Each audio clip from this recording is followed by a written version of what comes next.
Bienvenue à la 18e collaboration entre Cybercitoyens et Polysécure. Je suis accompagné de Catherine et Sam. Comment allez-vous? Ça va bien. Ça va bien, à part que j'ai l'impression que je vais faire des cauchemars après l'émission d'aujourd'hui. Que j'aurai besoin de fixer le vide un peu puis de me reconnecter peut-être avec un peu de gazon. Pas autant que d'autres émissions, mais je sais pas, pour moi, c'est pas un épisode qui peut être full positif aujourd'hui. Moi, ça va bien. Toi? Oui. Étonnamment, c'était celui qui est le plus serein dans tout ce qu'on va aborder. Bref, puis pour dévoiler à ceux qui n'ont pas participé au pre-show, ce soir, on va parler de Peter Thiel. Essentiellement, on devait parler de Palantir. Finalement, le sujet était, je pense, trop audacieux pour commencer. Faut mettre les bases. Puis le socle de démarrage, c'est vraiment Peter Thiel qui est vraiment un des piliers importants de cet écosystème-là et notamment d'autres phases. Fait que, Sam, je vais te laisser commencer à expliquer qui est-il et comment ça se fait qu'il croit au sci-fi comme ça et pourquoi il veut s'en aller dans un univers parallèle. Peter Thiel est né en 1967. Donc, l'année prochaine, ça va être son anniversaire. Oui, on commence vraiment comme aux origines, hardcore. Ben oui. Ok, nice. C'est violent. Je suis prête. Fait qu'il va bientôt avoir 60 ans. C'est ça. Fait qu'il est né en Allemagne, puis ses parents ont immigré aux États-Unis alors qu'il avait 1 an.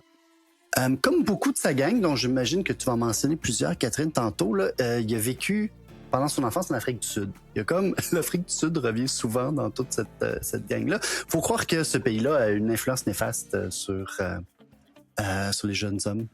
Donc, en décembre 2025, selon le New York Times, il y avait une valeur d'à peu près 27,5 milliards. Ce qui est quand même pas pire. Ça place dans les 100 personnes les plus riches au monde. Fait que lui, il étudie en droit. Fait que c'est pas un informaticien, là, c'est un gars qui étudie en droit. Puis il a rapidement bifurqué vers la finance. Je pense qu'il a commencé comme en droit corporatif là, pour rapidement devenir plus un investisseur. Puis ça, je pense que c'est quand même assez important à comprendre, c'est que aussi pendant ses études à Stanford, il a cofondé le Stanford Review, qui est un journal. Au début, c'était un journal papier là, qui était publié, je pense, 2 ou 3 fois par année. Puis maintenant, c'est un truc qui est principalement en ligne, mais qui existe encore. Fait que c'est un média étudiant qui était conservateur et libertarien. Le média a été fondé en réaction, là, c'était à peu près dans l'époque de la campagne présidentielle de Jesse Jackson et son Rainbow Coalition. Fait que c'est comme une genre de coalition assez diverse, là, qui assez progressiste aussi. Puis, il y a eu un mouvement d'étudiants de Stanford, je veux dire, principalement des différents groupes là, d'étudiants racisés qui s'appelaient le Rainbow Agenda. Puis eux, ils ont fait plusieurs demandes là, pour des changements là, sur le campus. Puis au même moment, il y avait aussi une controverse à peu près sur le sujet de la modernisation dans un cours sur la culture occidentale, où qu'on voulait comme introduire quelques autrices féminines, certaines personnes non blanches. Puis ça, c'est très mal. En tout cas, donc ça a justifié le fait de partir cette revue-là pour justement contrer les dogmes gauchistes et multiculturalistes qui est en train de prendre la place là, à Stanford. La revue existe encore, puis c'est quand même impressionnant qu'une revue dure aussi longtemps. Puis c'est principalement grâce aux dons d'anciens étudiants fortunés. Il y a beaucoup de monde de l'univers de Stanford qui ont eu de très bons emplois, qui ont fondé des startups, qui ont fait beaucoup d'argent, puis qui continuent à financer la revue. Et Peter Thiel continue. Oui. Là, j'ai déjà comme noobs dans ces histoires-là, ça me fascine un peu, parce que là, on fait face à des hommes blancs, riches et bien positionnés, qui sont inquiets, qui se sentent attaqués vraiment dans leur petit cœur que c'est des gens racisés ou peu importe, que ce ne sont pas des hommes blancs essentiellement, on va simplifier comme ça, puissent les bousculer. Moi, ça me fascine parce que, tu sais, ils ont de l'argent, ils ont des startups, sont influents, mais ils font une petite revue parce qu'ils ont peur, parce que leur petit cœur il est inquiet. Moi, Ben, ça compute pas, ça. ben c'était que il y a cette espèce d'idée que euh, le progressivisme ou la gauche est en train là, de devenir un dogme. Tu sais, on a ce discours-là depuis 30 ans partout. Là. Avant, on appelait ça le politically correctness. Aujourd'hui, on appelle ça les trucs woke. Tu sais, qu'on peut plus rien dire. En tout cas, ça, c'est comme ça un peu depuis toujours. Mais Puis moi, ce qui j'ai est quand l'impression même... qu'on a gloss over l'origine des parents. je sais pas ce qu'ils font eux autres. J'ai pas Mais regardé. comme le timeline. Ouais, j'ai passé vite sur ses parents. Mais je veux dire, il y a une éducation potentiellement dans la tendre enfance inspirée par certains facteurs historiques. Oui, Comme il a vécu post-guerre, dans c'était un Allemand qui s'enfuyait. C'était euh, généralement parce ben, en 68, t'es loin post-guerre. que. Là. T'es genre OK. 20 ans après la guerre. Fait que tu sais, c'est pas ça. OK. Mais ils sont quand même été travaillés dans l'Afrique de l'apartheid. Ouais. Tu sais, fait que ça t'influence, là. Mais voilà. Thiel continue à rester en contact avec le Stanford Review et rencontre les éditeurs en chef régulièrement, comme font des soupers, les éditeurs et éditeurs en chef sont invités chez lui pour discuter. J'ai vu un des articles que j'ai lu pour ça reproduit un des courriels qu'il a envoyé, puis c'est quand même assez comique parce que dans le courriel, ça dit on va avoir, tu sais, on va souper avec Thiel dans son manoir mercredi. C'est pas une invitation ouverte, fait que dites-le pas aux autres. Si vous êtes invité, comme dites-le pas aux autres que vous y allez, là, parce que tu sais, t'as du monde invité puis t'as du monde pas invité. Fait que l'idée, c'est que c'est quand même un truc un peu select. Puis de ce que je lisais, c'était pas tant que Thiel veut comme diriger ce qui est écrit ou dit dans cette revue-là, mais c'est plus parce que il veut rester en contact avec le milieu étudiant qui l'a comme un peu créé, ce qui est possible. En 98, il a écrit un livre avec David Sachs, un autre nom que je suis sûr que Catherine a dans sa liste du PayPal Mafia, qui s'appelle The Diversity Myth ou le mythe de la diversité. J'essaie d'en lire des petits bouts.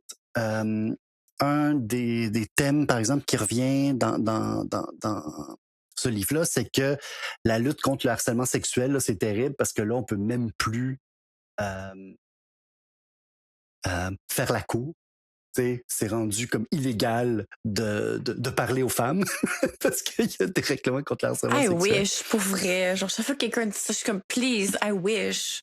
Puis, si tu faisais un contrôle F, là, comme un search and replace, puis tu remplaçais multiculturalisme par woke, ben, c'est clairement un livre qui est écrit par Mathieu Bock-Côté, genre l'année dernière. Là. Je veux dire, c'est pareil. Là. C'est Ça y est, pareil, pareil, pareil. tu l'as plugué, ça y est, t'as réussi.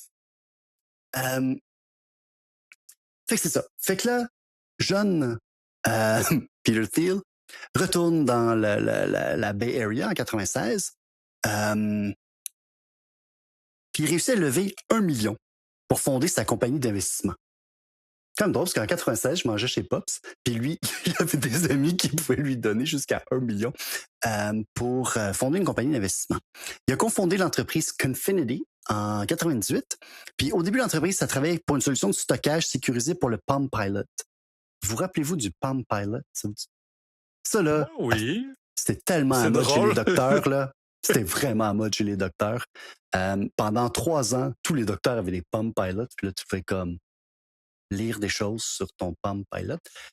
En gros, c'était comme, parce que maintenant, on appellerait un cellulaire, mais que tu ne peux pas appeler, tu ne peux pas... En tout cas, c'était vraiment un truc... Mais je peux pas comprendre comment les médecins peuvent tomber en amour avec ça parce que c'est d'aucune utilité par rapport à nos standards d'aujourd'hui. On peut faire comme pratiquement rien avec ce bidule-là à cette Non, mais époque-là, c'est puis ça juste que écrivait pas. tu peux avoir comme plein... Tu vas avoir comme ton compendium de produits pharmaceutiques là-dessus. Tu vas avoir comme... Up-to-date, là, qui était comme un genre de recensement de tous les derniers articles, machin. Effectivement, mais en tout cas. Donc, ils voulaient faire comme un genre de truc sécurisé pour Palm Pilot. Rapidement, ils ont vu qu'il n'y avait probablement pas d'avenir là-dedans, puis ils ont focusé sur une solution de portefeuille digital qui est devenue finalement PayPal. Fait que ça a été transformé en PayPal. Puis la plupart des recrues initiales que Thiel est allé chercher pour fonder PayPal, c'était des anciens du Stanford Review. Puis ça, c'est un thème qui revient souvent. Les gens du Stanford Review, les étudiants qui passent par là, se trouvent des jobs dans l'univers de Peter Thiel, dans ses différentes startups, dans les startups autour. Voilà. D'ailleurs, 3 des 5 fondateurs de Palantir sont aussi des anciens du Stanford Review. C'est des gens qui sont passés par là. Fait que PayPal a été lancé en 99. Ça a rapidement fusionné avec X.com, le Everything App, qui était l'espèce de solution bancaire créée par Elon Musk. J'ai bien dit bancaire et non bancal. Musk s'est fait... je fais de l'humour ce soir. Donc, c'est ça. Fait que là, Musk s'est fait tasser. Parce que je sais plus trop pourquoi, là, mais en tout cas, il a pris des vacances. Puis quand il est revenu, le CA l'avait comme. J'ai eu un Fait que tu article veux dire comme. que X, le X qu'on connaît Ah maintenant, oui, origine de cette ah époque-là. oui, il est obsédé par une compagnie qui s'appelle X.com depuis Fait, 99 puis, là. Ben, son fait comme, enfant avait. Ça fait des années qu'il veut utiliser X pour quelque chose. Tu sais, clairement, il a acheté son domaine-là. Ouais, Il a genre 20 ans, puis il veut vraiment ouais. s'en servir pour quelque chose. il est comme figé, là, tu sais, comme Ah ouais. plusieurs autres personnes de ce genre de constellations-là sont figées sur des choses très précises. J'aimerais juste faire avoir des précisions parce que cet argent-là qui lui arrive, Peter Lee n'est pas arrivé par magie. Là. Il y a quand même. C'est ses parents qui possèdent cet argent-là. Il l'a volé à des riches, à des riches personnes en Afrique du Sud, puis s'est sauvé en Ben, Amérique. les D'où articles que j'ai arrive cette vus, capacité-là? ben, sa première, tu sais, quand il passe sa première compagnie d'investissement, c'est écrit sa famille et ses amis. Tu sais, il travaillait déjà dans le milieu de l'investissement, etc. Fait que, tu sais, il y avait déjà des connaissances de gens de ce milieu, donc qui ont de l'argent. Puis clairement, dans sa famille et ses amis, il y avait assez de gens fortunés pour lui fournir de l'argent. Quand même assez rapidement, là, tu sais, il fonde ça quoi en 99, puis en 2002, PayPal est coté en bourse, devient public. Puis la même année, c'est acheté par eBay pour 1,5 milliard. Fait que la vente de PayPal à eBay, c'est ce qui a fait de Musk et d'un peu tous les gens de l'entourage un millionnaire. Tu sais, il est passé d'un gars qui avait déjà accès à un peu d'argent à vraiment un millionnaire. C'était Ouais, aussi mais un des... donc, Ouais, ça a transféré. Là, Peter Thiel, avant ça, c'était lui qui avait, pour une raison absurde, de l'argent, qui a réussi à faire ça. ouais. Et là, de par toute cette manœuvre-là, là, ils sont devenus une gang qui Ouais. avait vraiment accès dans leur compte personnel à une Ouais. quantité effroyable d'argent pour un seul individu. Ouais. Oui, tu sais, ça a été un très bon deal de créer PayPal puis de le vendre au moment qu'ils l'ont fait, là.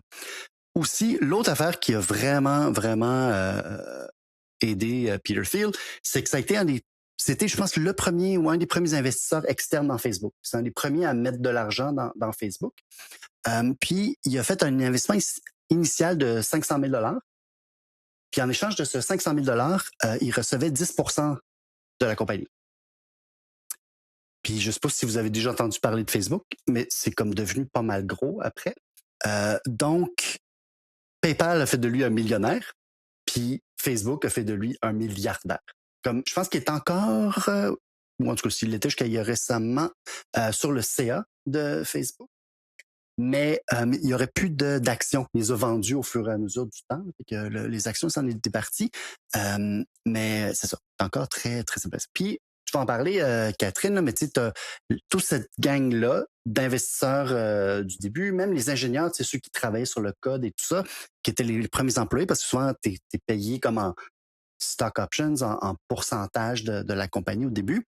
On les appelle le PayPal Mafia parce que ils sont impliqués dans YouTube, YouTube a été fondé par des gens de la PayPal Mafia, LinkedIn, Yelp, beaucoup des grands noms là, des compagnies. Il y a legit un moment où est-ce que j'ai abandonné de suivre. En fait, j'aurais pu travailler 1 an de temps à suivre des pistes, puis j'aurais. Ouais, Comme, ils sont partout là. ça n'a aucun sens. Parce que Euh, Laisse-moi voir, je ne l'ai pas écrit. De mémoire, si je me rappelle, puis là, c'est niaiseux, parce que c'est un peu ça le sujet du départ. Palantir, ça a été fondé en 2006.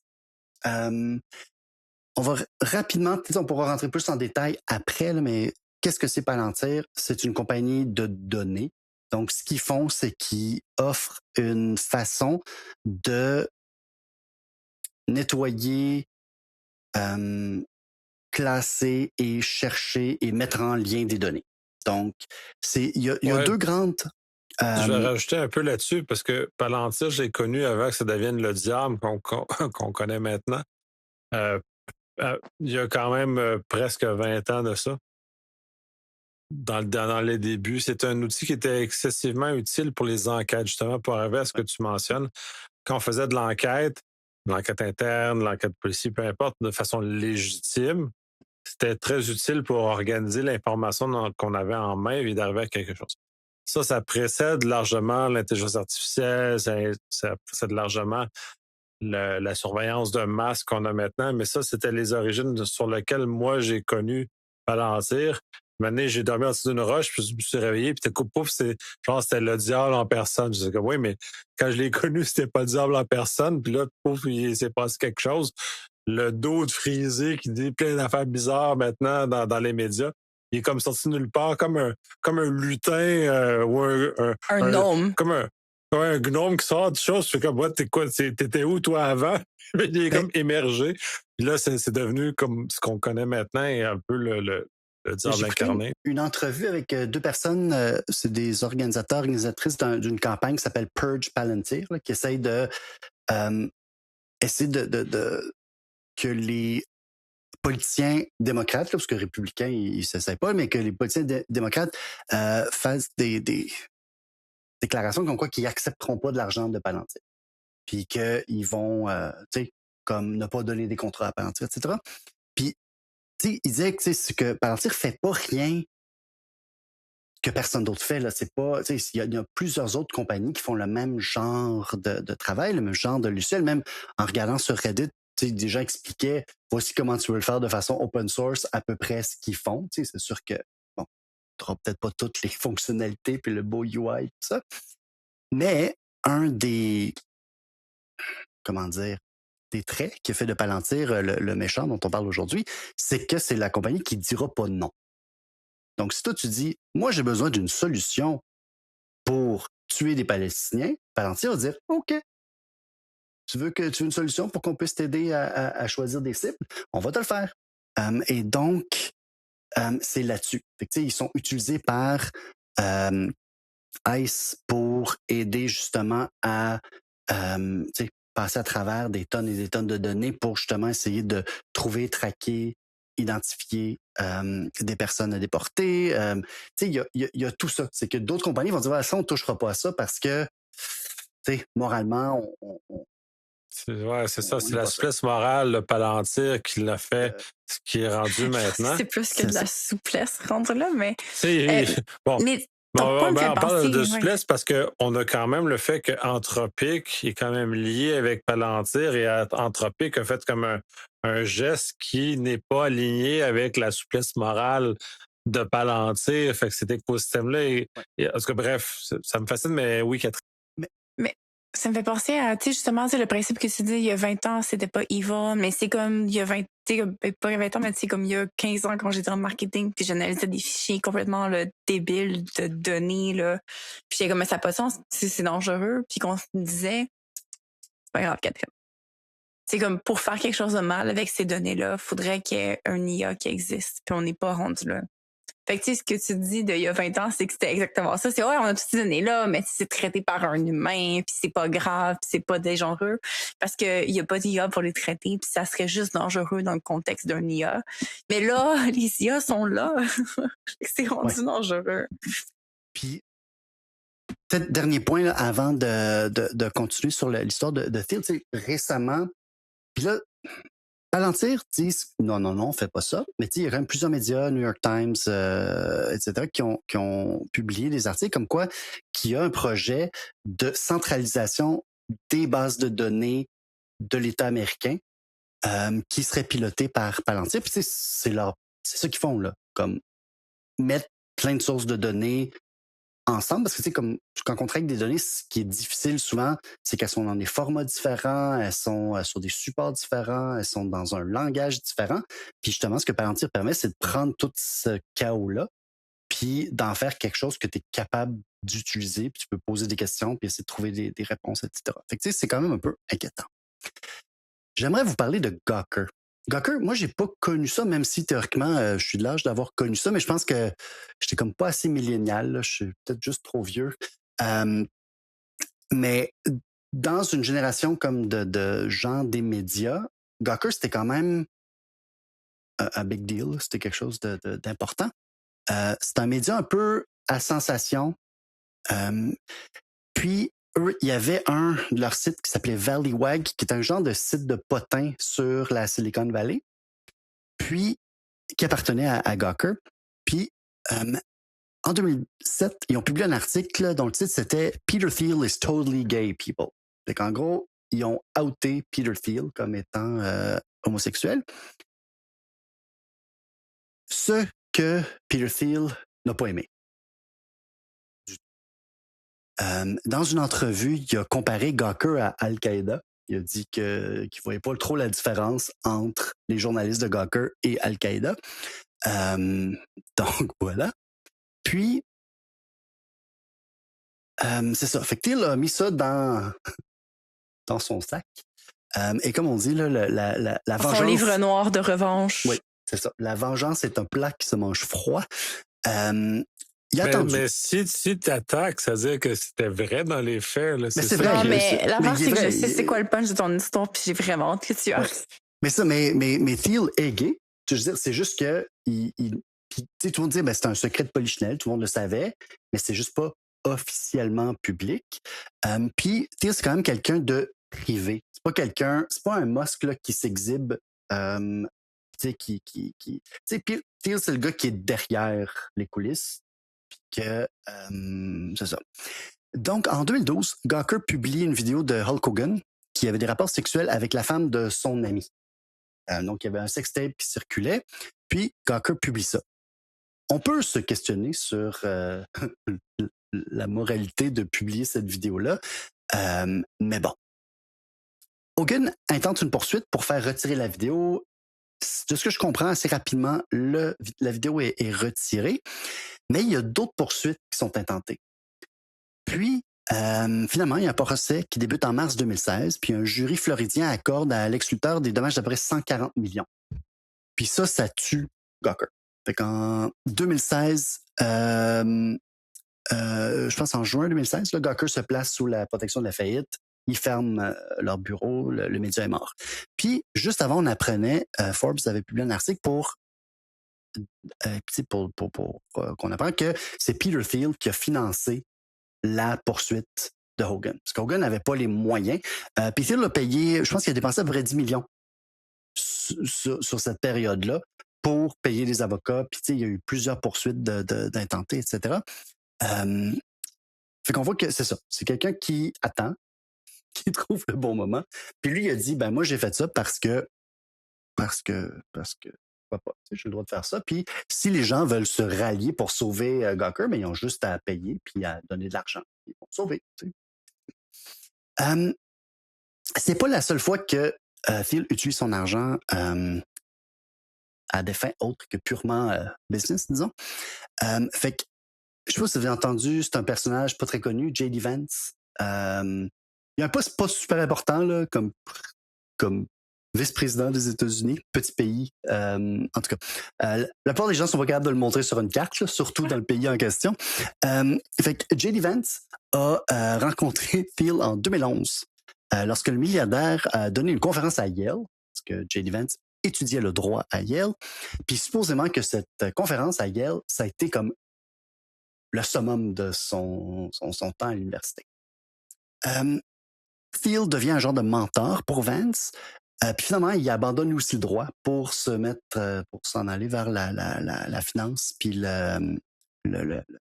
les investissements. Puis il part travailler pour Mithril Capital en 2015. C'est là qu'il publie son fameux livre, là, Hillbilly Elegy, pendant qu'il est là. Hillbilly Elegy, en gros, c'est... en tout cas, c'est un peu genre son autobiographie. Puis, tu sais, ça a été ultra populaire en 2016-2017 parce que c'est un peu genre de truc qui explique pourquoi est-ce que les pauvres blancs dans les Appalaches ont voté pour Trump. Puis en même temps, vous pouvez les mépriser parce qu'ils sont un peu minables. En tout cas, c'est un drôle de livre, mais qui a été super, super, super populaire.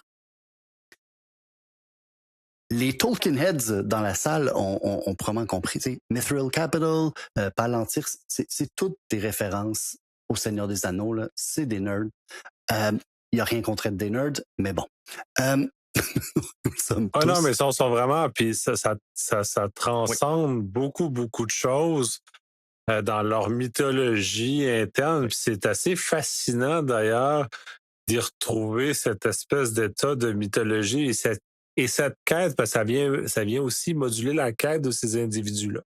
Comme si elle avait été partie des éléments fondateurs de leur personnalité, c'est d'être un geek, d'aimer un sujet en particulier, Star Wars, Star Trek, Seigneur des Anneaux, peu importe le sujet, ils ont tous une couleur comme ça, puis ils partent sur des éléments comme ça. Je veux dire, le fait que Musk va aller sur Mars fait partie de ces éléments qui a accroché à un ça me moment de passe à sa la vie. crise de littératie qu'on a en ce moment, parce que comment est-ce que tu lis Le Seigneur des Anneaux, que tu appelles d'accompagner Palantir, puis tu décides d'être littéralement la version in real life de Sauron, au final? Mais Sauron, t'as juste pas compris, là, il essayait That's a bad guy. Genre... Moi, c'est le Balrog qui est le bad guy par excellence, dans lequel you shall not pass. Et pour moi, c'est le geste ultime de la défense du bon et qui transforme Gandalf en c'est le Gandalf fait que le blanc. Tolkien se roule clairement dans sa tombe, sachant que comme toutes ces références-là par ces doutes-là, comme... Oh, mais c'est comme tous les gens de droite qui sont sur citent 1984. George Orwell, tu sais. Puis Orwell, il est allé en Espagne se battre avec le POUM, là. En tout cas, le Parti ouvrier d'unification marxiste. Donc, moi aussi, ça me choque les mauvaises références à 1984. Fait que là, Vance, quand il a parti sa compagnie d'investissement, il a reçu de l'argent de Thiel. C'est Thiel qui l'a aidé à partir. Thiel était ultra anti-Trump en 2016. Il a d'ailleurs comparé Trump à Hitler à un moment donné. Puis c'est Thiel. Est-ce qu'on est sûr que c'était une insulte? Non, mais oui, il était anti-Trump. C'était un genre de never Trumper. Là. OK. Puis c'est Thiel qui a porté Vance à Mar-a-Lago en 2021 pour réparer les ponts avec Trump. Puis finalement, Trump a finalement endossé sa candidature pour le Sénat en 2022 et c'est Thiel qui a donné 15 millions pour cette course au Sénat. Puis c'est lui aussi qui a aidé à recruter d'autres donateurs. Fait que tu sais, l'élection de J.D. Vance au Sénat, c'est l'œuvre de Peter Thiel. Et le choix de J.D. Vance comme candidat à la vice-présidence, c'est aussi beaucoup Peter Thiel, David Sachs et des gens autour de la PayPal Mafia. Deux petits... Je vais faire un petit coup de divergence parce que j'aime ça puis je suis drôle. On a déjà parlé dans les Epstein Files, notamment parce que Epstein est un peu dans le même genre de personnage obscur, qui a de l'argent qu'on ne sait pas d'où il arrive, qui fait n'importe quoi avec cet argent-là et qui manipule ça. Et là, on est dans le même sphère de Trump et tous ces gens-là. Comment ces écosystèmes-là ont bougé? Est-ce que Epstein était en contradiction avec Thiel? Est-ce qu'il était dans le même écosystème? Est-ce qu'il ne s'aimait pas du tout ou peu importe? Là? Je ne sais plus. Je sais qu'il y a des liens vagues. Il y a eu des rencontres, mais sans plus, je pense. Est-ce qu'il y a des liens avec Heritage Foundation puis Projet 2025? Pas à ce que je sache. Ça, parce que on va y arriver. Là. Thiel, c'est quand même un catholique intégriste. Fait que, tu sais, il est plus... il y a comme beaucoup de self-hate, là, c'est sûr. Probablement, ça se peut, je ne sais pas.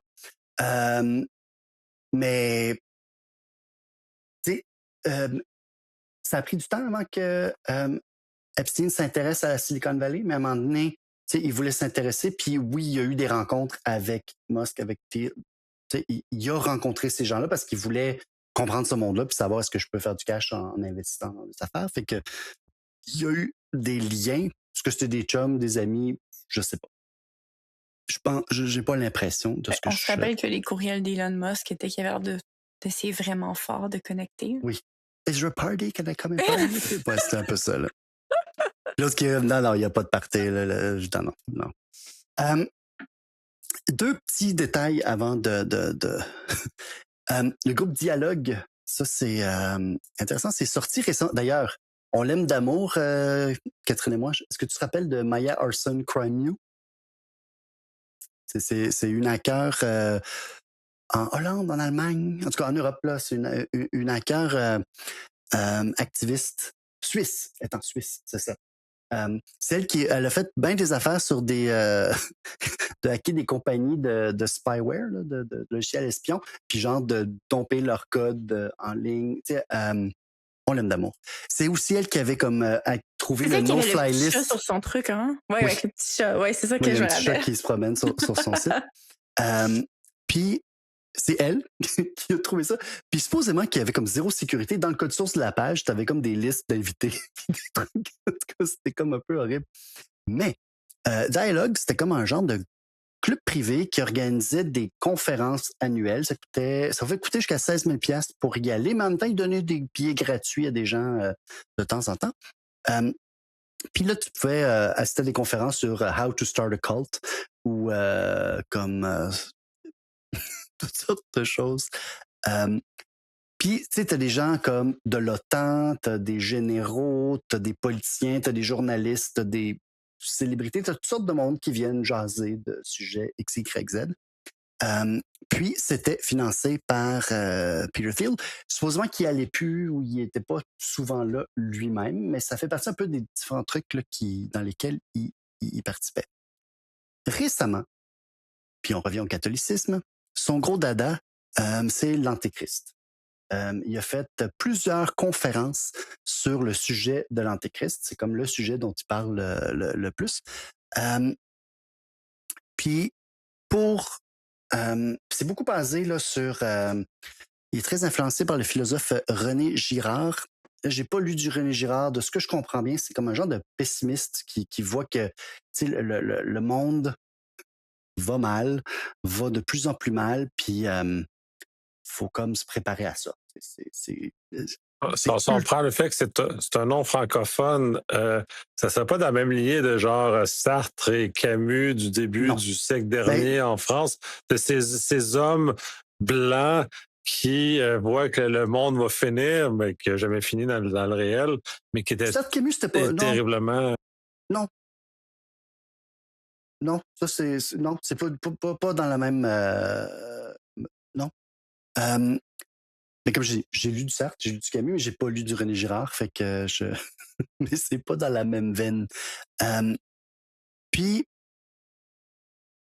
en gros, là, sa vision d'Antéchrist, c'est que quelqu'un, faut faire attention parce que quelqu'un pourrait arriver qui va prêcher la paix et la sécurité et donc mettre en place des règlements, la réglementation environnementale, droit du travail, etc., qui pourrait mettre un frein au développement de l'IA, puis de la technologie, puis de la business, puis tout ça. Parce qu'en gros, tu sais, le nœud, le cœur... Oui, parce que l'Antéchrist famously veut empêcher le commerce. C'est comme... Ben, c'est ça. Ouais. Je me rappelle quand même, dans mes petits cours de catéchisme, qu'il y avait une scène quand même assez infamous de Jésus dans une église qui, comme, se fâche contre des marchands, là. Oui, mais là, c'est plus pareil. C'est ça, non, c'est... le capitalisme, c'est bien. Jésus avait tort. Okay. Mais en gros, c'est ça. Il y aura un genre de gouvernement mondial. Puis, tu sais, il y a déjà... Quand on a dit, mais qui... Tu sais, il dit, ben, ça pourrait être quelqu'un comme Greta Thunberg, par exemple. Tu sais, il a déjà dit que Greta Thunberg, ça pourrait être quelqu'un comme elle, tu sais, qui paraît bien, mais qui parle de belles choses. Mais tu sais, elle veut, comme en parlant de réchauffement climatique, elle veut qu'on mange du tofu à l'innovation, etc. Ouais, non, mais on est loin, là, parce que pour moi, quand on parle d'antéchrist, on parle de satanisme, on est dans une espèce d'univers-là, un peu, avec des affaires cornues, du sang, des affaires Je qui vous dis, sont vous mal. me donnez un Puis là, on micro, parle je juste ramène de. ça à Satan, là, tout le temps. Non, en fait, l'antéchrist, c'est une petite fille qui voudrait qu'on soit végétarienne, puis qui veut pas que des enfants soient bombés par des pouvoirs étrangers. Puis, Ok, cool. c'est quand même drôle parce que le Vatican a comme fait une déclaration, c'est pas le pape, je pense, là, mais si, le Vatican a fait contre une l'IA. déclaration pour dire, vous parlez de l'antéchrist, mais votre compagnie, ça ressemble beaucoup à l'antéchrist. Ils ont comme jeté du shade sur Palantir. Oui. C'est quand même Famously, très drôle. maintenant, vu que le pape s'est prononcé contre l'IA, tu peux refuser au travail de ces IA sous motif religieux. Ah, mais je suis pas catholique, moi, je suis un. En tout cas, Je veux dire, On est au Québec, tout le monde est on fondamentalement. utilise ce je ne qu'on suis pas peut. un papiste. On utilise ce qu'on peut, puis si la chose qui nous sauve de devoir utiliser les tokens, parce qu'il y a des entreprises qui établissent des tokens obligatoires maintenant, là, que tu peux être évalué négativement ton évaluation si tu n'utilises pas le nombre de tokens qui t'est forcé dans la gorge à utiliser. Fait que maintenant, tu peux utiliser un prétexte religieux. Nice. C'est a win is a win. A win is a win. Fait que voilà un peu pour mon tour. J'ai pas parlé de ces investissements dans les compagnies de genre longévité puis de San Jeune son intérêt pour le seasteading puis vivre sur des plateformes en mer. Les bunkers. Récemment, il a déménagé. En tout cas, quand tu es milliardaire, tu déménages pas vraiment, là, mais il a acheté une propriété en Argentine. Puis d'ailleurs, à peu près au même moment, Javier Milei, le fameux président anarcho-capitaliste, a dit qu'il allait comme passer un projet de loi pour comme interdire toute réglementation sur l'IA. Puis même, c'est un des premiers pays à autoriser des compagnies entièrement non humaines. Comme tu trouves des compagnies ou que c'est comme des IA qui ont nos compagnies, là. En tout cas, c'est malade. C'est Star Trek. La version Argentine. dystopique. La version Ouais, evil de... Ouais, Mais si, parce ils vont Star que Trek, là, fondamentalement, pareil. Star Trek, c'est le fait que l'humanité s'est libérée du devoir de faire de l'argent pour être. Et donc, on est capable de faire autre. Là, c'est complètement autre chose. Là, faut être mal, faire plus d'argent. Fait qu'on est comme ouf. C'est ça. Puis on C'est pourrait comme parler les émissions dark de Star Trek parce que tu vois comme... C'est comme il arrive de quoi un wormhole, puis là, t'as juste la version evil. Mais c'est ça. L'autre influence qu'on voit beaucoup, c'est l'influence de Carl Schmitt dans la pensée de Peter Thiel. Puis Carl Schmitt, c'est un juriste allemand qui a servi un peu de base juridique au régime nazi. L'idée, c'était que le chef peut faire ce qu'il veut. On résume là, au pire, là, mais c'est un peu le principe du Führer, le Führer-Principe, que si ça va mal, puis qu'il faut agir, on a un chef, puis le chef a le droit d'agir. Ça, c'est un peu la base un peu de Carl Schmitt. Puis ça aussi, plusieurs des auteurs que j'ai lus disent qu'on voit ça souvent dans la pensée de Peter Thiel. C'est un autoritaire, il croit à l'autoritarisme. Il a déjà il a déclaré il y a quelques années qu'il ne trouvait pas que la liberté et la démocratie, c'était compatible. Pour lui aussi, le droit de vote des femmes, c'était une erreur. Là. On a fait fausse route avec ça. Voilà pour un petit portrait de ce charmant personnage. Catherine, veux-tu parler de ses amis? Ça s'améliore pas rendu. Oui, OK. On en a parlé un peu en pré-show, mais justement, au fur et à mesure que je passe à travers justement ça, puis je rencontrais les amis, les fonds d'investissement, les startups, les gens qui ont fait un peu le revolving door entre certains gouvernements, des oppositions, des CA, comme vraiment, c'est des gens qui ont beaucoup d'influence dans beaucoup de domaines. Ça me faisait beaucoup penser justement à ce livre-là qui est A Careless People, que pour ceux qui étaient pas là en pré-show, c'était justement un livre qui est écrit par une ancienne employée de Meta qui raconte un peu là, ses mésaventures avec Zuckerberg et compagnie. Et la façon, puis en fait, ce qui est choquant dans ces livres-là, c'est un peu le fait que cette mentalité-là de on avance au coût de absolument tout. Pas seulement juste motivé par l'argent, mais par le glory de l'innovation, du disruptive. Puis je me rappelle, tu sais, jeune millénaire, à quel point le mot disrupt, c'était comme le mot genre qui influençait toutes les aventures capitalisme possibles et inimaginables. Puis ça me faisait beaucoup penser à ça, tu sais, ce que je voyais en fait, c'était essentiellement beaucoup de careless people à travers tout ça. Mais des gens careless, oui, parfois avec des drôles d'idéologies ou des backgrounds familiaux qui font légèrement sourciller. Je dirais qu'on parlait de Peter Thiel, mais Elon Musk, c'est à peu près la même. Le background n'est pas d'art différent en termes d'éducation, d'enfance, de Ouais, puis géographie. On est dans c'est un les aspect mêmes patterns. géographique, là, tant qu'à faire la blague, parce que c'est ça, tu sais, Musk aussi est arrivé d'Afrique du Sud. Il a fait un petit curve vers le Canada, puis ensuite il est allé aux États-Unis. Ce regard-là, est-ce que puis dans le fond, c'est plus de la corrélation que de la causation, mais en quel. Tu sais, est-ce que l'Afrique du Sud vient dévier l'esprit des hommes blancs et Et je pense que c'est juste à ce l'éducation point-là? pro-apartheid, de supériorité blanche versus. C'était comme ce genre d'idéologie-là qui est promouvue, puis ça a probablement teinté leur enfance, puis leur adolescence, puis leur façon de penser, veux pas. Mais, tu you know what? C'est des gens qui aiment l'IA. L'IA, c'est bon à faire des patterns. Il y a des patterns. Il y a des points de données en ce moment qui semblent démontrer certains patterns. Est-ce qu'on peut le prouver hors de tout doute? Non. Mais genre, allegedly, il y a quand même. Il faut aussi se rappeler que ces gens-là ont assez de pouvoir et d'influence pour quand même masquer beaucoup d'informations qui se retrouveraient sur eux. Fait que ce qu'on peut trouver sur eux, c'est quand même des choses qui sont passées entre les mailles là, ou qui ont voulu eux-mêmes laisser passer. Fait que c'est sûr qu'on n'a pas l'image claire et concrète de tout ça. Mais tu sais, pour moi, il y a comme des patterns. Il y a des patterns dans l'éducation, dans les mentalités, etc. Bref.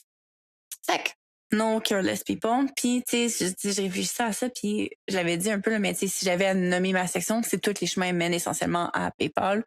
Initialement, c'est tous les chemins mènent à Palantir, mais non, tous les chemins mènent à PayPal. On remonte un coche au-dessus, puis c'est à peu près ça. Puis c'est inquiétant, cet écosystème-là, sachant que ces gens-là ont un peu toute la même vision, le même genre d'objectifs, qui ont un peu les mains partout. Puis essentiellement, c'est une méga toile d'araignée qui est overwhelming.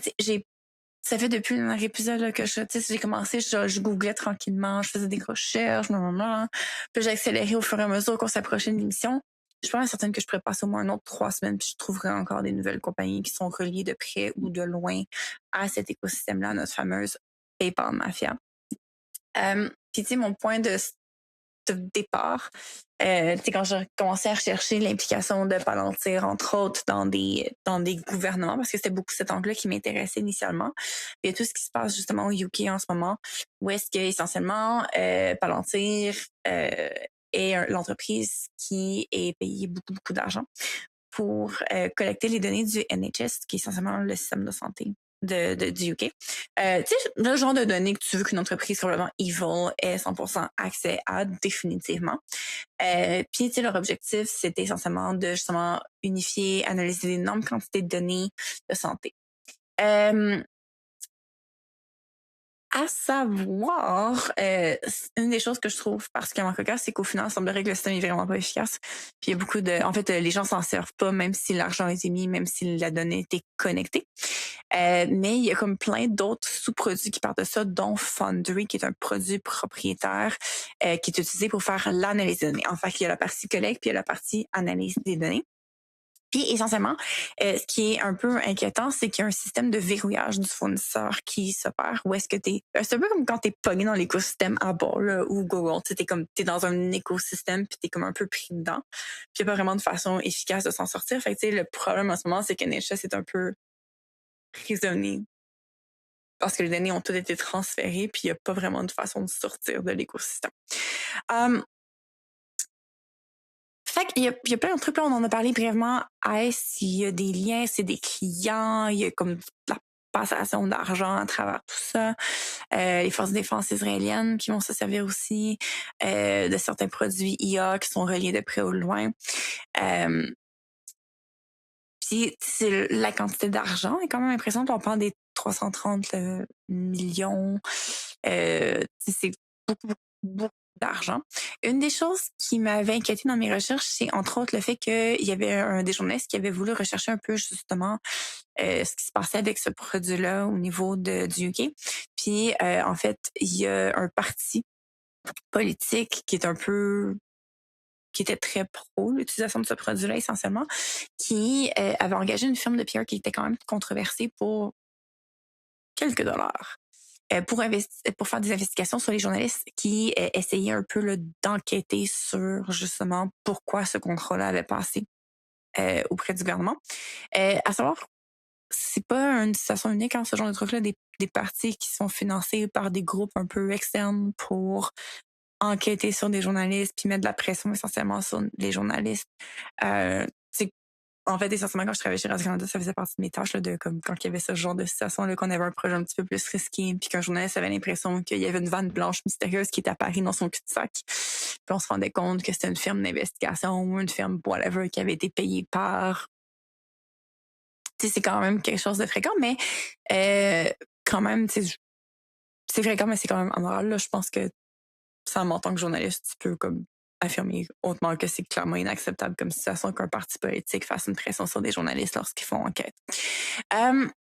Bref, tout le Revolving Door, ça a été mentionné justement le fait que Vance a été introduit, etc. Je vais pas nécessairement répéter ce genre de choses-là. Mais il faut savoir que Palantir a quand même rapporté plus que 2,7 milliards de dollars de contrats américains depuis 2009, dont 1,3 milliard sous précisément le Pentagone. Au Royaume-Uni, c'était 376 millions de livres sterling en contrat. Et essentiellement, une des choses qui m'avait accroché aussi parce que là, il y a l'argent qui est versé directement à, mais il y a aussi le fait qu'ils ont accès à certains budgets de par leur revolving door. Puis encore une fois, tout ça, c'est allegedly.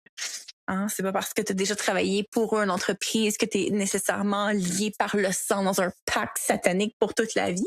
Mais n'empêche qu'il y a Grégory Barbachia qui a travaillé chez Palantir pour plus qu'une dizaine d'années, jusqu'à 2020, qui a été nommé Federal Chief Information Officer au bureau exécutif du président et qui oversee essentiellement un budget de IT de 70 milliards de dollars, ce qui n'est pas rien non plus. Fait que, comme, est-ce qu'il est parti Palantir en bon terme? L'histoire ne le dit pas. Mais je me dis, si tu as fait 10 ans dans une entreprise, ça se peut que tu aies des petits collègues de bureau préférés, que tu fasses des petits high fives sur la table, parfois peut-être. Là, on ça va dans les deux dans... sens, ça. Dans le sens que des gens du gouvernement qui quittent, qui se font embaucher par Palantir pour... Ça fait partie du modèle. Là. Oui, puis il y avait tellement de lignes que j'ai skippé là-dessus parce que j'étais comme, non, on va juste aller vers une direction parce que je peux pas... J'allais me perdre. On n'a pas... J'ai une job de jour, C'est comme, je peux pas... C'est too much. Puis là, on rentre même pas dans le lobbyisme incroyable. Puis là, il y a le lobbyisme qui est fait directement par, mettons, Palantir, puis les entreprises qu'on sait qui sont directement associées à Peter Thiel, qui ont chacun des lobbyismes associés là, qui take over essentiellement les différents paliers gouvernementaux. Mais il y a aussi ensuite éventuellement des entreprises secondaires qui sont des fonds d'investissement dans lesquels théoriquement, ils sont pas 100% en contrôle, mais ils sont des investisseurs majeurs qui, eux aussi, ont leur propre firme de lobbyisme. Puis, une de ces firmes de venture-là s'appelle WVC, 8VC, qui appartient à Lonsdale, qui est un des amis là, de ce réseau-là, là, qui est quand même proche de notre PayPal Mafia. Fun fact, un ancien du Standard Review. Qui a récemment investi dans une entreprise canadienne à grande échelle qui s'appelle Saris. On parle de 28,8 millions en série A. Et ce qui construit Saris, c'est un agentic AI pour les banques et les unions de crédit canadiennes. Cool. fun. J'étais ravie d'apprendre ce lien, d'ailleurs, là-dessus. Bref, parenthèse.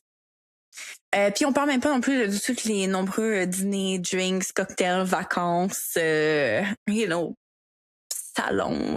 T'en as brièvement parlé, le petit club social là, qu'ils ont ensemble, tout ce genre de venture-là. Alright. Fait que ça, c'est comme un premier lien. Dans Je vais faire les... une pause Vas-y. sur ça. Parce que tout ce qui a été nommé, puis ça a flashé parce qu'on le voit avec le père de Musk notamment, cette espèce de regard technocrate. C'est-à-dire que la logique de l'ingénieur va régler les problèmes de la société. Puis c'est un peu ça que je vois transcender aussi dans travers cet univers-là, notamment Thiel et tous ces autres, comme la logique, le fait, les mathématiques, l'ingénierie, on va tout régler. Et un peu ce que tu vois aussi du côté anglais, c'est ça y est, Palantir va arriver, on va régler tous les problèmes de santé, ça va être magique parce que la mathématique, le droit, les affaires qu'on met en place va résoudre le problème de la société. Par ailleurs, l'expérience et le temps et l'histoire nous montrent que c'est faux, mais ces gens-là arrivent avec cette culture-là et ça séduit énormément de gens, cette idée-là qu'on peut. Puis l'AI aussi est une partie de cette attraction-là que je trouve malsaine à bien des égards, de la machine va régler nos problèmes d'humains parce que la machine, elle est droite, elle est logique. Ouais, en fait, c'est du christianisme, mais c'est juste qu'à place d'un Dieu, c'est genre un IA. Là. C'est le même principe. C'est qu'on espère d'un grand sauveur qui connaît tous omniscient. Ouais, Des ça, gens qui c'est ont pas juste du IA, displaced. mais le cas du père de Musk était un technocrate, là, c'est-à-dire si la société devrait être gérée par des ingénieurs parce que les ingénieurs sont rationnels et logiques. Un peu ce que Thiel essaie de faire dans quelques façons. Au-delà de l'IA, là, mais l'IA est comme une espèce de porte-parole de cette logique-là, mais dans le réel, elle l'est absolument pas. Mais c'est cette espèce de discours-là de genre, c'est cartésien, un peu à la Descartes, si on veut. C'est cartésien. Vos affaires de religion molle, droite, ça marche pas. C'est la mathématique, c'est les choses, c'est le monde réel, physique, que toute la réalité dans laquelle c'est complètement faux, là, mais Ce que j'entends, c'est un c'est que les peu cours ça de que je vois transcender. philosophie puis de sciences sociales devraient être obligatoires dans n'importe quel parcours de sciences. Du cours d'éthique, là, Oui, de temps en temps. oui, 100%. j'affirme. Mais pour les médecins, ils ont un test obligatoire, le CASPER, qui les oblige justement à s'assurer que ce soit des humains qui soient des médecins et pas, et pas des automates froids et très durs. Mais je ne sais pas, le médecin qui est là, est-ce que CASPER existait à ton époque? Et est-ce que tout ça, Ça me dit ça, rien. ça a l'air de rien dire? Non. Ma fille a passé à travers le CASPER, puis ouais. sont tout ce qui touche les domaines de la santé à l'heure actuelle, il passe à un CASPER qui évalue si tu es un humain avec de l'empathie. C'est une évaluation qui est vraiment sérieuse. Ouais. Puis c'est pas faux non plus dans le contexte du milieu de la santé. Dans les faits, c'est pas une machine que tu veux devant toi, c'est un humain avec qui tu es capable de communiquer dans la plupart des cas. Là.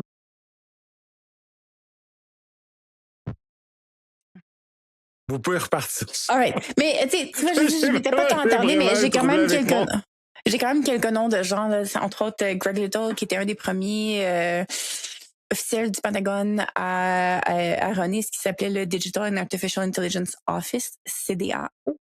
Rejoint Palantir comme un conseiller senior en 2023. David Spark, qui était un Chief Data Officer au Pentagone, a contribué à la création de ce Digital Artificial Intelligence Office, a rejoint aussi Palantir comme Executive Counselor. Maura Thompson, qui a eu plusieurs positions logistiques importantes dans ce fameux office, a également rejoint le déploiement stratégique chez Palantir. Il y a une couple d'autres. Puis vice-versa, il y a des ingénieurs de chez Palantir qui ont rejoint, qui sont devenus Chief Technology. Il y a quand même...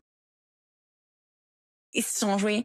Will Thibault, qui est un deployment strategist à Palantir, c'est devenu un policy analyst de l'autre bord aussi. Fait que il y a quand même un petit jeu de chaises musicales qui s'est opéré entre les deux équipes. ce qui est pas nécessairement une bonne chose. Je l'ai dit en pré-show aussi, mais c'est pour moi, c'est un des quotes justement d'une des personnes là, qui est beaucoup impliquée chez, en fait, qui est le CEO essentiellement de Palantir, Alex Karp, le fait que Palantir est là pour disrupt, que c'est quand c'est nécessaire pour effrayer l'ennemi et les tuer à l'occasion, et qui espérait en fait qu'on les supporte là-dedans. C'est quand même une citation inquiétante selon moi. Il faut savoir, il y a plein d'enjeux là, où est-ce que Palantir est nommé dans des trucs sur Amnesty International pour leur implication d'en avoir été un accompagnement dans des abus de droits humains. T'en parlais, Sam, justement, c'est des yes men. Ils se posent pas des questions sur l'action qui est demandée par whatever gouvernement qui leur propose un contrat. Et ça mène à énormément de violence. Fait que ça, c'est genre Palantir, Thiel, très direct. Après, on rentre dans les autres compagnies. J'en ai déjà parlé dans un épisode antérieur, Partiful, qui est une cute petite application Gen Z qui dit ne pas collecter nos données, mais qui est essentiellement fondée par d'anciens employés de chez Palantir, qui est financée par Y Combinator, qui a des liens avec un fonds d'investissement de blablabla. Ensuite, il y a Clean, qui est essentiellement un Google Search niveau entrepreneur. Ça, c'est plus gros que c'est des anciens Google et des anciens exécutifs de Palantir, qui sont beaucoup en mode AI, corporate knowledge. Beaucoup d'entreprises majeures qui sont clientes de ce client-là. Il y a Chapter, qui est un Medicare Advisor, encore une fois formé par d'anciens exécutifs de Palantir. X, qui est un notebook de données, former Palantir Executive. Decagon, qui est une firme pour faire du customer service IA. Je vous laisse deviner que ça a été fondé par des anciens ingénieurs de Palantir.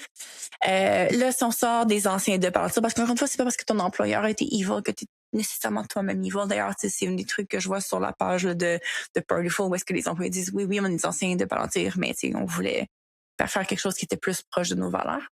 Mais qui sont l'écosystème Thiel. Il y a Ramp, qui est backed par Founders Fund et autres funding funds là, qui ont des liens de près ou de loin puis de Thiel. Rippling, qui est un HR software, encore une fois, fondé par ce genre d'écosystème-là. Figma, qui est un software pour designer des choses. SpaceX. Ça, on savait déjà qu'il faisait partie de l'écosystème. Je veux dire, Elon Musk, c'est un des noms qu'on va nommer éventuellement. Puis là, ça continue. Il y a plein de trucs là-dessus. Dans ceux qui m'ont vraiment plus accroché dans les noms, Persona. Ça vous dit peut-être quelque chose? Wow! Ça, c'était un des trucs qui m'a fait dire des mauvais mots. Persona, c'est une plateforme qui sert à faire des vérifications d'âge. Sur des services Discord. tels que Discord, tels que Roblox, tels que Wealthsimple. Et c'est vraiment lié à Palantir parce qu'ils partagent un investisseur et un backer principal. Roulement de tambour, Peter Thiel. Ça m'a fâché étant une utilisatrice de Wealthsimple et Discord. Après, bon, il y a Databricks, plein d'autres trucs que je vais nécessairement pas tous les nommer parce qu'il y en a plein. Il y a un autre, ça c'est Funders Fund, mais il y a aussi Craft Venture qui est lié, que là, on a Yammer. Ça vous dit peut-être quelque chose, ça aussi, Yammer. Pour ceux qui sont pognés à prétendre être social dans des écosystèmes d'entreprise, Yammer, c'est le réseau social corporatif de Microsoft inter-entreprise. Écoute, puis là, on a comme un autre ami là, qui arrive là-dessus, que j'ai un blanc sur son nom. David Sachs. Ouais, OK. David Sachs. Impliqué avec Yammer, impliqué avec Airbnb, impliqué avec Facebook, ça a été nommé, impliqué avec SpaceX, Affirm. On rentre dans les systèmes financiers. Je vous rappelle qu'il y a eu comme un lien avec un crédit union. Ils ont clairement un écosystème financier, un écosystème data, un écosystème social, média. Slack. C'est juste être sûr d'avoir comme un overview général de toutes les méthodes de communication entreprise. Ensuite, un autre de nos amis qui est Hoffman, qui fait partie de cette fameuse mafia-là. Puis là, c'est encore une fois, je reviens vraiment tout à nos nos amis là, initiales, des fondeurs principaux, des gens qui étaient impliqués à très haut niveau avec PayPal. Euh, Lui, ses investissements principaux, laissez-moi revenir, j'ai perdu ma ligne. Mais encore, bref. Le point, c'est, lui, c'est LinkedIn, principalement, qui m'avait accroché dans ses investissements. Fait que là, tu sais, on rentre dans l'écosystème corporatif, etc. Puis dans ces autres investissements, ben, on a Airbnb, Dropbox, Instagram, Coinbase, Workday. Fun. Et bien entendu, le dernier et non le moindre, Elon Musk, notre rockstar, hein, la vedette, la diva principale de cette mafia PayPal. Où est-ce que là, on a Neuralink, qui est quand même, je trouve qu'on parle pas assez, je trouve qu'on s'offusque pas assez de Neuralink. Je pense que c'est parce qu'on est tous un peu en denial que ça va mener ever à quelque part. Mais moi, je pense que si tu jettes assez d'argent sur un projet, éventuellement, tu trouves un scientifique qui va crack the thing, genre, puis c'est ce qui m'inquiète énormément avec Neuralink. Les Chinois l'ont déjà fait. Le potentiel dystopique de Neuralink est... Oui, mais les Chinois ont déjà dépassé Neuralink. Imagine. Là. Fait qu'on est dans une... Là, c'est un peu l'espace où j'ai l'impression que c'est l'écosystème-là américain qui est en compétition avec un écosystème chinois équivalent et qu'on a à peine quand on commence à voir, parce qu'à travers l'IA à l'heure actuelle, ce que Kimi a fait, ce que DeepSeek a fait, je pense qu'il commence à avoir du pushback de la Chine. Donc, la Chine arrête d'ouvrir son écosystème pour aller écraser les Américains. Donc, Peter Thiel en fait partie, Musk en fait partie. Mais le Neuralink s'est fait doubler la semaine dernière. Il y a des papiers qui sont sortis comme quoi les Chinois ont autorisé les premiers tests réels avec des humains sur cette capacité-là de relier les deux. Fait qu'on est, on est dans une compétition creepy, là. C'est quand même cool. Mais en fait, c'est overall, ce que je remarquais comme pattern, c'est qu'il y avait moins un effort sur les réseaux sociaux traditionnels, mais plus sur les réseaux sociaux corporatifs, sur les données corporatives, les données via le gouvernement. Puis, tu sais, on en parlait un peu aussi en pré-show, mais tu sais, pour moi, c'était un peu ça. C'est quoi leur objectif? On dirait que leur objectif, c'est d'absorber, de manger, de consommer l'entièreté des données produites par l'humanité. T'sais, on dirait que c'est vraiment ça, de créer un IA complètement omniscient. Puis l'omniscience de cette IA-là n'est possible que si l'entièreté des données est connectée. Fait que tout ce que tu fais au travail, tout ce que tu fais dans ta vie personnelle, tout ce que tu fais overall, chaque donnée, chaque point d'entrée, chaque aspect de ta vie est traqué, suivi, enregistré, patternisé, etc. J'ai l'impression que le volet business ou les données corporatives sont plus intéressantes pour ces compagnies-là parce que je pense que le poids de chaque donnée a plus d'importance que tout ce qu'on ramasse sur Internet. Aussi, tu ne peux pas opt-out de Workday. Hein? Tu peux pas opt-out de Workday. Non, en plus, tu peux pas opt-out, tu as été pris dedans, mais c'est parce que les données sont plus propres du côté entreprise, ils ont plus de valeur, donc ils en ont besoin de moins pour un résultat équivalent avec la quantité de ce qu'on trouve sur Internet. Parce que, tu sais, on se cachera pas que probablement 80% de ce qui est Internet, c'est assez du garbage. Fait qu'ensuite, tu s'entraînes sur du modèle, sur du contenu qui n'est pas nécessairement purifié, disons ça comme ça.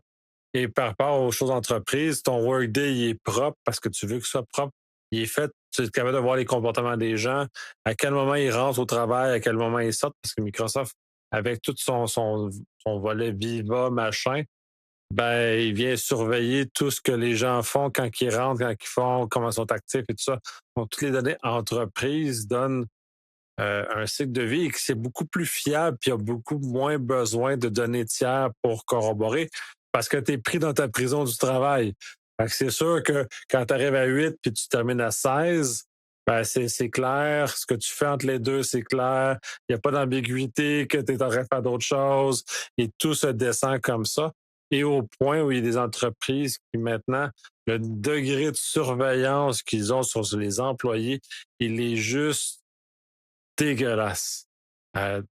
Complètement, ce que j'entends à l'heure actuelle, c'est complètement faux.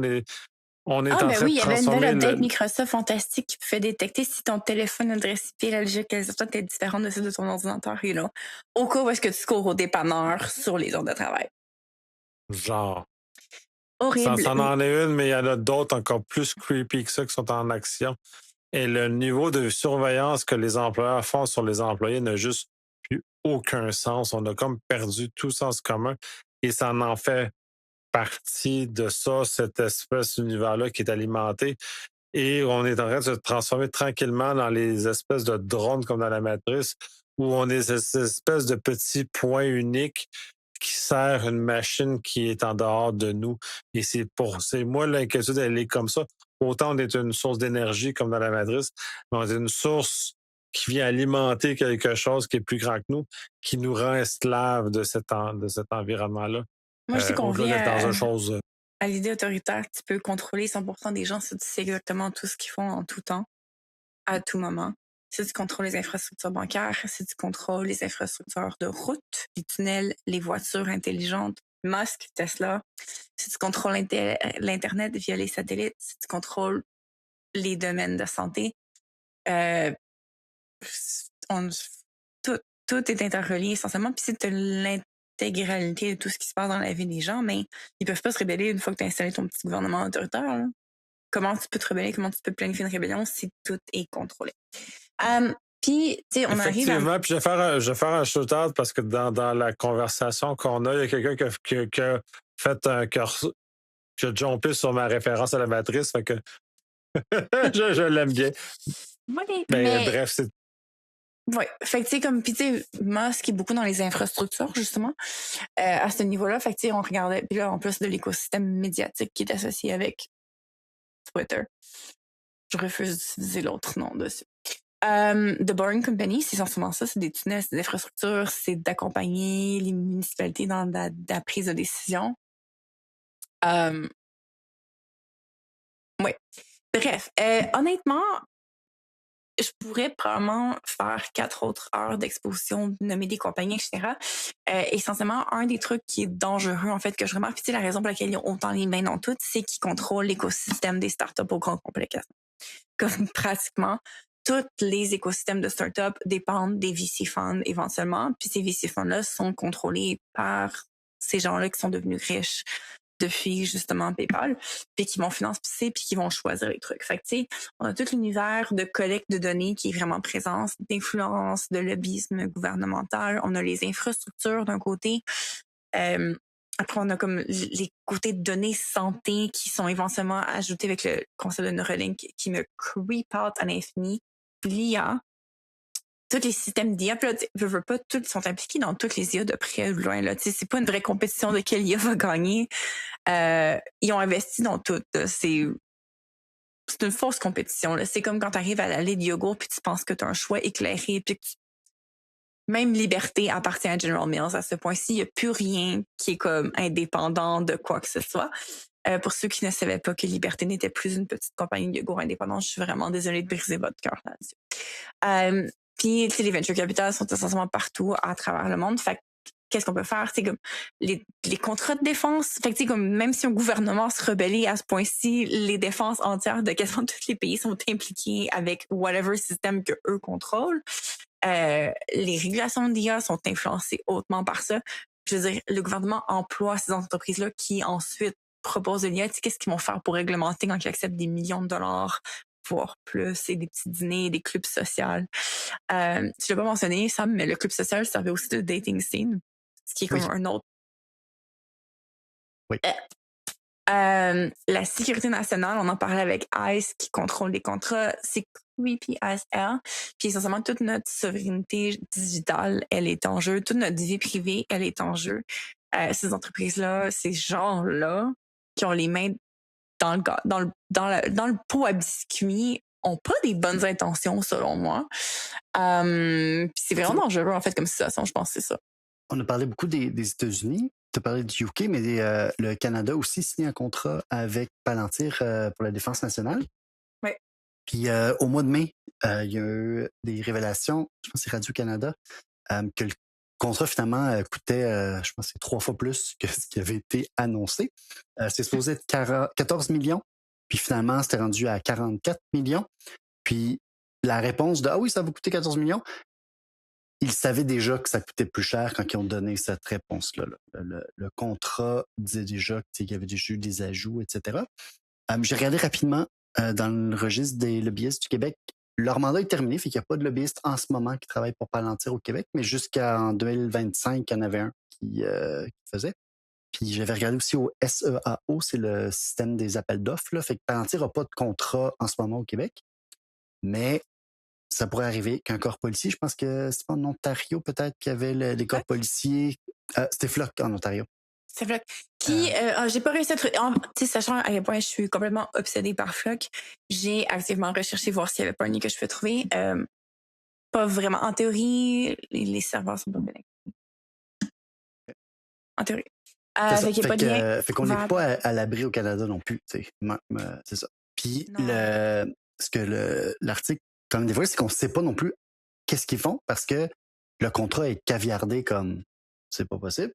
Comme ils font d'habitude, c'est comme la même chose. J'avais essayé d'avoir le contrat du gouvernement avec McKinsey pendant la pandémie, puis t'as une belle feuille noire, là. C'est comme, on l'a jamais su pourquoi qu'on payait.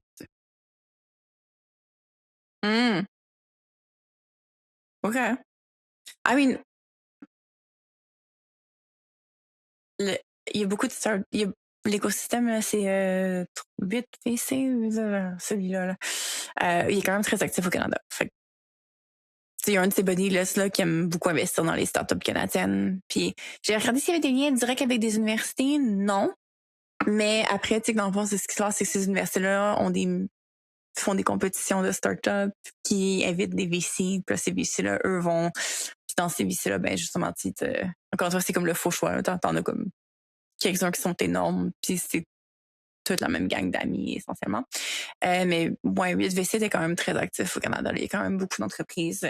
Celle qui m'avait vraiment accroché, c'était Sarisme, parce que c'est comme une des récentes qui était grosse, etc. Puis c'est quand même un lien avec les institutions financières. Fait que j'espère que ça sera pas nos institutions financières canadiennes qui vont comme utiliser le produit. Mais tu sais, ça reste que c'est comme une entreprise canadienne. Fait que j'assume que le marché principal accessible risque d'être probablement nos institutions financières canadiennes. Il y a quand même beaucoup de données je dirais, nos banques qui savent beaucoup de choses sur nous, le veut pas. Fait que, yep. Donc, on rappe sur ça. Mais en fait, je pense que j'avoue qu'il est tard puis on approche le genre de sommeil de Sam. Mais tu sais, en fait, quand je regarde un peu ma conclusion de tout ça, c'est que on peut pas opt-out de tout ça. Il y a comme aucune législation qui va nous protéger de ça. On dirait qu'il y a rien à faire. Tu sais, oui, on peut avoir des unions, etc. Puis tout, mais je suis pas d'accord. T'es pas d'accord? Comment tu opt-out de Workday? De qui? Workday. C'est quoi ça, Workday? C'est la plateforme que comme 99% des entreprises utilisent pour gérer leurs offres d'emploi HR. Si tu veux un emploi au Canada, les chances sont que tu as un profil Workday quelque part. On va dire un journaliste indépendant pour une entreprise gauche à fond, mais mettons que tu veux un... C'est comme ça que tu t'en sauves. On peut pas tous être des journalistes. Mais non, mais tu sais, je pense que tu sais, comme l'entrevue, c'est, en tout cas, si ça vous intéresse, c'est publié par The Nerdreich, un excellent jeu de mots d'ailleurs. Gilderan qui sort ça. Puis, tu sais, t'as quand même, eux autres, c'est vraiment au niveau, par exemple, au niveau des politiciens, de dire, t'accepteras pas. Ici, tu sais, l'influence de l'argent dans la politique est quand même beaucoup moins un problème, mais on peut quand même rester aux aguets puis s'assurer que ben, si tu habites à Montréal puis que là, l'SPVM veut faire un contrat avec Palantir, que les gens se lèvent puis disent non, on veut pas ça. T'sais. Fait que il y a moyen d'appeler ses conseillers municipaux, d'appeler son politicien, d'appeler non, on est contre ça pour telle raison. Mais je pense pas qu'il y a est-ce que comme employé, tu peux opt-out d'être surveillé par le logiciel de surveillance des employés? Non. À moins de t'organiser avec de tes collègues, de fonder de créer un syndicat, de faire la grève, puis de te battre pour qu'il n'y en ait pas. Ou de faire inscrire ça dans ta convention collective que non, tu veux pas que... Fait que, oui, il y a des choses, mais ça prend en organisation. C'est pas un choix individuel de sortir de ça. Mais sachant qu'il y a quand même des efforts de détruire les syndicats, c'est une chose qui est inquiétante par rapport à ça. Là. Parce que, effectivement, j'ai déjà eu une expérience personnelle c'était après surveillance technologique dans le centre d'appel. Puis un matin, on arrive dans le bureau du centre d'appel, puis il y a une belle caméra qui est installée pile dans l'espace de travail au-dessus de nous. Les patrons justifient que c'est parce qu'il y a eu un vol de clavier. Heureusement, parmi déjà on était syndiqués comme équipe, mais en plus, on avait dans notre équipe quelqu'un qui allait devenir éventuellement un avocat pour les droits des travailleurs. C'était sa passion, là. Il étudiait pour être avocat, pour aller travailler là-dessus. Je me rappelle toujours qu'il s'est levé. Il a dit, il n'y a personne qui prend un seul appel tant que je suis pas revenu. Puis par solidarité, personne n'a pris les appels à ce moment-là. Il est allé partir au patron. Ça a pris 30 minutes. Quelqu'un était venu désinstaller la caméra dans le... Fait que ça fonctionne, en fait, d'être unifié comme ça. Puis si à ce moment-là, il y avait une partie de l'équipe qui avait décidé de prendre des appels quand même, ce qui se serait passé, c'est que ceux qui n'avaient pas pris d'appel se seraient juste fait renvoyer. Mais parce qu'on était solidaires, on était là, puis on a attendu que notre collègue, justement, ait protégé nos droits collectivement, ben, on a pas eu notre caméra au-dessus de notre tête travailler. Puis vous avez continué à vous faire voler vos claviers, c'est ça? Un vol de clavier. Clairement, c'est quelqu'un ailleurs dans le building qui a juste pris le clavier pour... C'est clairement, le clavier est encore dans le building. C'est prend juste les ressources humaines ou genre finance qui ont volé notre clavier pour... Bref. Mais bref, ouais, j'avoue. I guess que l'importance des syndicats de se protéger considérant l'emprise sur nos systèmes corporatifs. Mais c'est aussi gouvernemental, comme de se rappeler qu'il faut se soulever. Puis en fait, je sais que ça n'a pas rapport avec Flock, mais on parle beaucoup de Flock, mais Flock, c'est au niveau municipal. Fait que on a du pouvoir en tant que citoyen, effectivement, t'as raison. Sam, il faut pas tomber dans le désespoir. On peut aller dans nos... Il y a personne qui se pointe dans les rencontres de votre coop locale. Il y a personne qui se pointe dans les rencontres de municipalité. Il y a comme 3 personnes qui sont présentes, puis des gens qui sont payés pour être là. Fait que, en tant que citoyen, si on se pointe, qu'on est là, qu'on protège notre municipalité, qu'on protège notre communauté, ben, probablement qu'on peut avoir un impact plus grand qu'on pense à ce micro-niveau-là, au niveau des écoles, refuser que ces systèmes-là rentrent dans nos écoles, au niveau de nos trucs de santé, s'impliquer sur les boards, puis de dire qu'on refuse que ces systèmes-là rentrent dans nos hôpitaux, refuser suivre ce qui se passe dans les cours provinciales, municipales, etc. Bref, ouais. I guess, mais c'est beaucoup de travail. Ça demande beaucoup d'efforts de citoyens, puis je pense que cet espace-là, elle est assez atrophiée avec les années dans lesquelles on passe genre 6 heures par jour sur Instagram à scroller pour absolument rien. On pourrait juste utiliser ce temps-là pour comme protéger notre société, notre avenir. Je suis d'accord avec toi, mais la dopamine qu'Instagram fournit aux gens est supérieure au fait d'avoir une pancarte à moins 15 dehors puis revendiquer que quelque chose. Puis tu sais, là, je suis un peu plate, un peu démoralisant, mais le problème, comment moi je le vois à l'heure actuelle, c'est qu'on a on a perdu cette capacité de mobilisation qui a déjà existé. On regarde au Québec, par exemple, la mobilisation actuellement, elle est plus tellement élevée, là. Et on se fait pousser des choses qui sont inacceptables. Aux États-Unis, à l'heure actuelle, ce qu'on voit, parce qu'on est loin, on n'est pas sur le terrain, fait que c'est quand même notre regard est à travers ce que nous est rapporté. Il y a quand même un minimum de mobilisation qui se fait.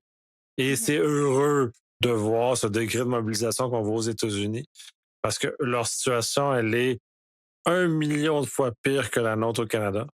Mais vraiment, eux autres, ils vivent, les autres sont pas dans l'œil de leur regard où c'est calme. Ils sont en train de se faire tourner comme les vaches, puis ils savent pas ce qui se passe, puis ils peuvent recevoir une porte de grange par la tête, puis ils savent pas d'où ça arrive. Eux sont là-dedans. Et eux sont en train de s'organiser. Ils s'organisent On l'a vu dans certaines places où ICE est passé. Il y a eu des organisations. Ils commencent à des codes secrets. Ils commencent à des rencontres qui se planifient, des choses comme ça. Fait que ça, je trouve ça heureux. Au Québec, je ne le vois pas à l'heure actuelle, cette espèce de mobilisation, ni au Canada d'ailleurs. Outre le fait qu'on n'achète plus d'alcool américain, le degré de mobilisation n'est pas tant élevé que ça pour le moment pour s'insurger contre des choses qui vont contre les valeurs fondamentales de notre démocratie. Là. Je pense qu'on l'a, nous, par contre. Tu sais, on a quand même un héritage français fort. 2012. Je pense que, tu sais, le fait que la scolarité est accessible au Québec nous démontre que le fait qu'on ait des gros syndicats qui sont très forts, qui sont très puissants sur des gros ranges de professions, selon moi, c'est définitivement une force qu'on a au Québec, entre autres. Fait que, tu sais, je pense qu'il est là, il est dans notre cœur. C'est juste qu'on est un petit peu endormi. Mais je pense que l'énergie, la capacité, les réseaux sont là pour potentiellement s'appliquer. Je pense qu'il faut juste qu'on se rappelle à quel point c'était le fun de manifester en 2012. Moi, j'ai fait ça. Sur ce, on va conclure que le dormeur se réveille pour citer une œuvre. Et je vous laisse deviner. Merci énormément. On va sûrement revenir sur ce sujet-là parce qu'on a juste effleuré Peter Thiel, on n'a pas tant effleuré Palantir jusque dans toutes les ramifications que c'est là. Ça va revenir. Merci. On conclut ce qui va être l'enregistrement officiel. Puis on tombe sur le volet. Le chaos du post chaud. Le col. C'est ça. Bref, merci. Merci. Bye bye.